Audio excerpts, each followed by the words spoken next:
जो अखिलेश यादव जी और Samajwadi party PDA PDA करने से थकती नहीं है, आज जब एक 12 वर्षीय निषाद समाज से आने वाली बेटी, संभवतः ये भी पीडीए ही है, उसका बलात्कार होता है।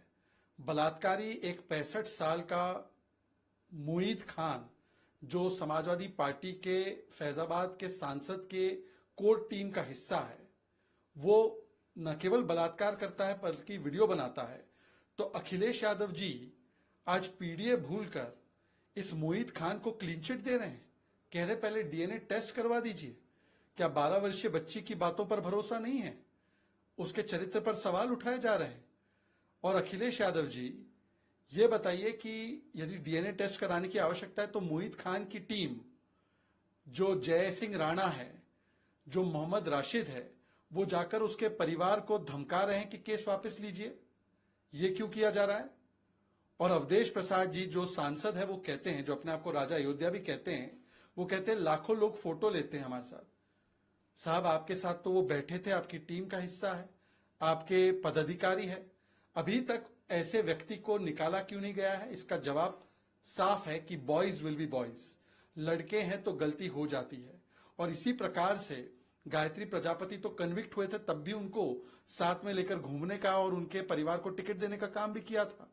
आज सवाल यह बनता है कि पीडीए समाज से आने वाली एक बेटी के साथ बलात्कार होता है और अखिलेश यादव जी अभी तक मुईद खान को निकाल नहीं पाते हैं, क्योंकि वोट बैंक पीडीए के सामने भारी पड़ गया।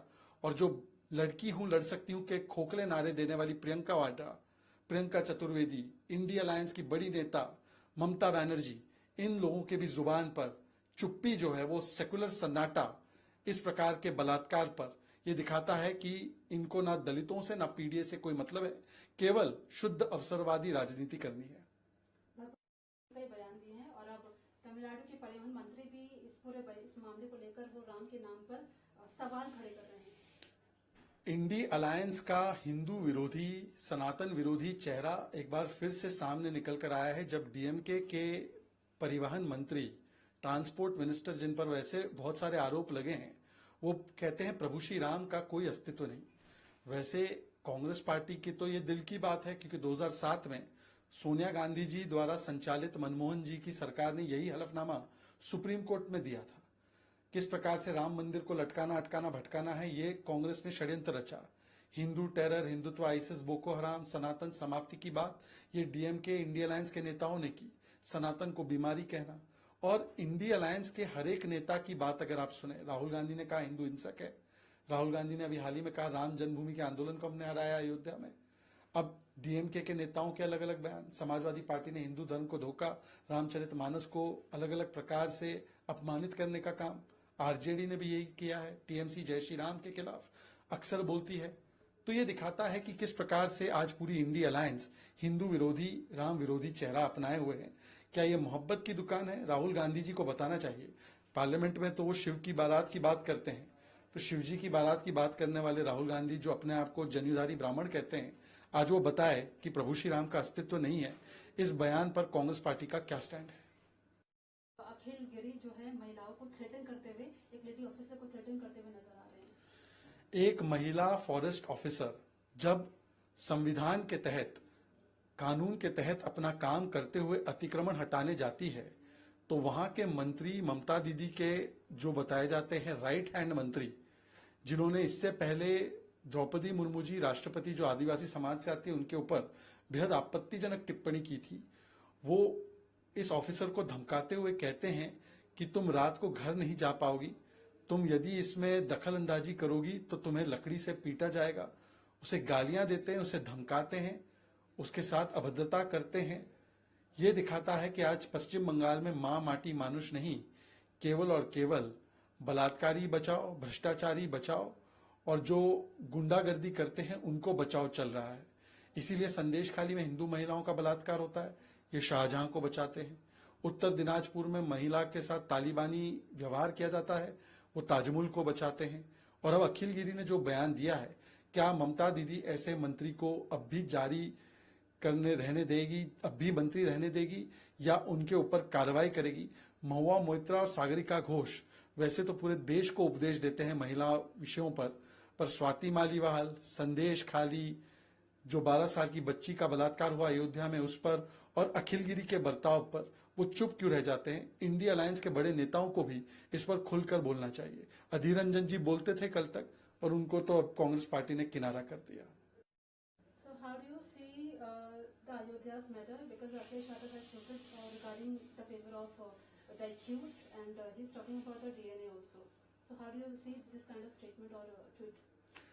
Today, Akhilesh Yadav ji, who often speaks about PDA, has let down a 12-year-old girl who comes from Nishat Samaj, who's part of PDA, only because he has to defend the vote bank in the form of Moeed Khan, who is the Samajwadi Party leader, who's a 65-year-old pedophile who has raped a 12-year-old girl and has made videos about it.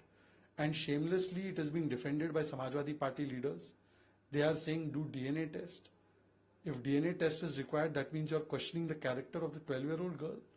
Today, the fact is that the Moeed Khan's team has gone and threatened the family of the minor to withdraw the case. Case has been booked against them also. When Faizabad MP, who calls himself Raja Ayodhya, Avdesh Prasad, was asked about this leader's closeness to him, he has said that lakhs of people take photos with me. But he has not answered as to why this leader of Samajwadi Party has not been removed. The answer is very simple. Boys will be boys mindset of Samajwadi Party. They have defended rapists. They in the past have justified such kinds of actions on women. Gayatri Prajapati was convicted in POXO matter, but he was still given all kinds of positions and his family members were given tickets. Samajwadi Party ka haath balatkariyon ke saath, and PDA has gone out of the window because of vote bank politics. What is surprising, however, is that ladki hu lad sakti hu kehne wali Priyanka Vadra is quiet. Rahul Gandhi is quiet. Mamta Didi is quiet. Sagarika Ghosh is quiet. Mahua Moitra is quiet. Today they must also tell us, will they speak up or will they remain eloquently quiet like they have remained in the case of Sandesh Khali? About Lord Shri Ram's, so how do you see, because Ankit Stalin also has earlier given this kind of statement? Vote bank की मिले ताली इसलिए हिंदू को दो गाली is the standard operating procedure of the Indie Alliance, and as part of that, DMK Neta has once again questioned the existence of Prabhu Shri Ram. It shows that the alliance has only one common agenda: abuse Hindus and Sanatan Dharma.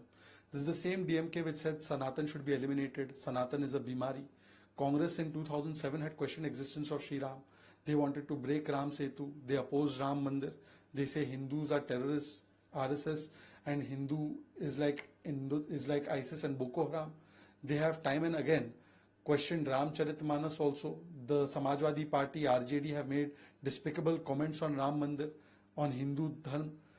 TMC has opposed Jai Shri Ram. So the entire alliance has the same character, that for vote bank politics they abuse Hindus. Today the question is that Rahul Gandhi in parliament talks about Shivji ki Barat. He says, I'm Janyudhari Hindu. If so, then he must tell us whether he will break his relations with DMK or whether he considers such statements to be Mohabbat ki dukaan. And in the West Bengal, the women violence is going over there, and so how do you see, and what's your reaction on that? The manner in which Mamta Banerjee's right-hand minister Akhil Giri has threatened a forest officer on duty who was trying to remove the encroachments and has abused her. He has threatened to kill her, cause harm to her. He has told her all kinds of bad words. It shows that today there is no Ma Mati Manush in West Bengal. It is only Balatkari Bachao, Gunda Bachao, Bhashtachari Bachao. This minister has also said many objectionable things about our first Adivasi president Draupadi Murmu ji. At that time too, Mamta Banerjee did not remove her. Now the question is, will Mamta Banerjee continue with such a minister? It is seen that in West Bengal, Shah Jahan is given protection when he rapes Hindu women in Sandesh Khali. We have seen Tajmul getting protection when he does Talibani style beating of women in Uttar Dimanajpur, and now such a minister is in the cabinet. Will Sagarika Ghosh, Mahua Moitra, Priyanka Chaturvedi, Priyanka Gandhi, will they open their mouth and condemn this and ask for his removal?